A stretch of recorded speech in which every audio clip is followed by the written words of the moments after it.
Легендарлуу айген баштыктар бизге кайдан келген? Бул баштыкты көргөндө көптөр ностальгия болуп балалыгын эстеп кетет экен, анткени ар бирөөдө болсо керек.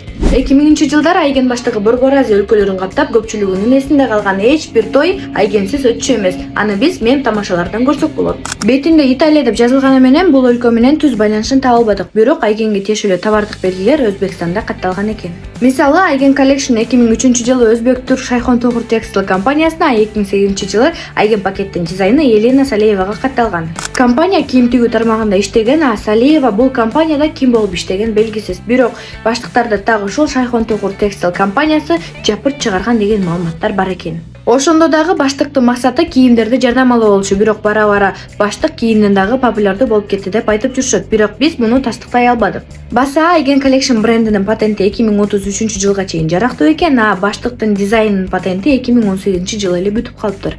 Ошентип Борбор Азияда легенда болгон көк баштык Италиянын эмес, Өзбекстандын өндүрүшү болуп чыкты. А сиз муну билгенсизби? Комментарийге жаза кетиңиз.